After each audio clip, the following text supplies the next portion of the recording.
La plupart du monde a déjà connu un épisode d'entorse de cheville, plus ou moins sévère. Mais dans tous les cas, ça ne laisse jamais indifférent. Ça peut se résoudre par lui-même. Des fois, il y a quelque chose qui peut rester, n'est-ce pas? Une petite douleur, une sensibilité, une appréhension. Et les questions qui reviennent souvent, c'est est-ce que je peux poser le pied? Est-ce que je peux continuer à marcher? Est-ce que je peux forcer avec? Donc c'est toujours ça, cette question délicate, et je vais tâcher d'y répondre au mieux.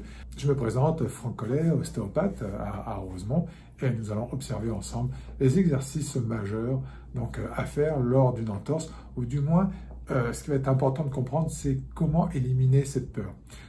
Dans cette capsule, ça va être difficile de vous expliquer comment faire pour enlever cette peur. C'est plus facile lorsque vous venez consulter, parce qu'en fait, il faut comprendre comment s'est passé l'entorse, dans quel contexte, quelle situation. Et c'est pour déprogrammer ça, désengrammer donc, cette mémoire qui est liée donc, avec la blessure.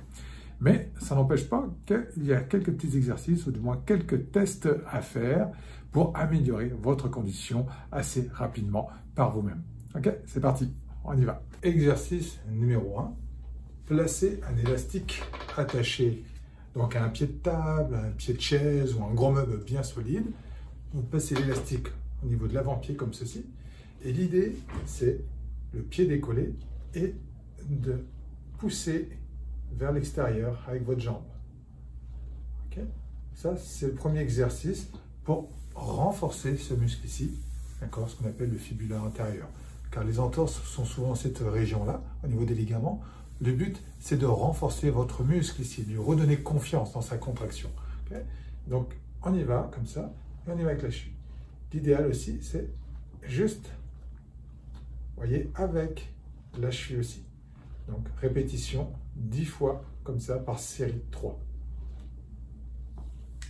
Autre exercice dans la continuité.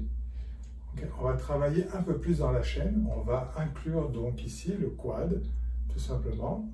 Et puis, on va travailler avec l'extension aussi du mollet, avec la cheville.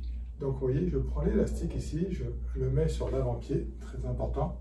Là, j'ai enlevé les chaussures. C'est plus simple, voilà, au niveau de la proprioception, ce sera plus intéressant. Avec les deux mains, ou avec une main, je tends l'élastique, je lève le genou. Regardez, je détends le genou comme ceci.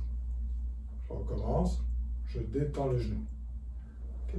Je peux mettre plus ou moins de résistance ici avec l'élastique. C'est moi qui choisis selon votre degré de confort. Okay. Alors, selon votre souplesse aussi, bien sûr, hein, pas la peine d'aller chercher loin en hauteur. Vous pouvez simplement aller en bas, comme ceci. Okay. Et là, on va rajouter, une fois qu'on arrive en bas, voilà, ce qu'on appelle extension de pied. Voilà, je relève et voilà. Donc, je déplie le genou, je pose et hop, je descends, je pointe le pied. Je relève et voilà, comme ceci. Donc, pareil, série de 10, 3 répétitions de série de 10. Exercice où on va incorporer les deux jambes en même temps pour faire les fameux squats. Mais on va y ajouter quelques variantes.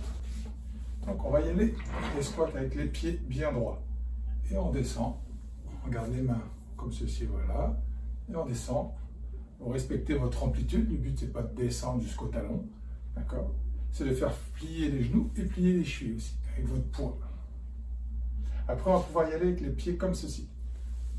On écarte. Okay. Et après on va y aller comme ceci.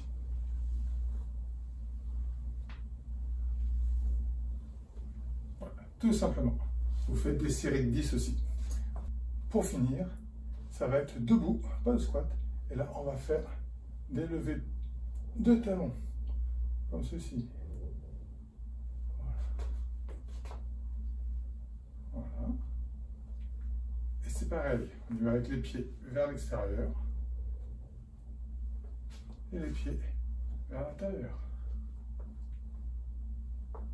Je vous invite à respecter cet ordre par rapport aux exercices que je viens de vous présenter et toujours respecter votre douleur, d'accord? Si ça fait trop mal par la suite, c'est-à-dire qu'il va falloir vérifier et examiner votre cheville tout simplement pour voir qu'est-ce qui bloque, qu'est-ce qui l'empêche d'exécuter ces exercices.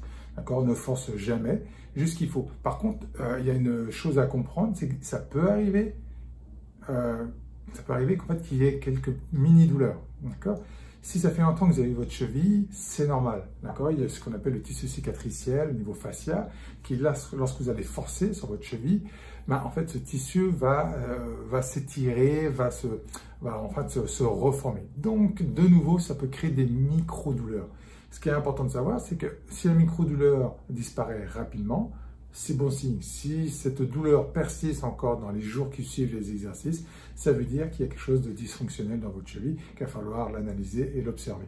Okay? Donc, on ne force pas sur quelque chose qui fait mal. Ça veut dire que les exercices ne sont pas adaptés. Donc, expérimentez, observez de votre côté. Si vous voyez qu'il n'y a pas d'évolution, je vous invite à consulter tout simplement, ou du moins vous pouvez m'écrire ou m'appeler pour avoir plus d'informations au sujet de renforcement, de la stabilisation de la cheville. Ça me fera plaisir de vous répondre.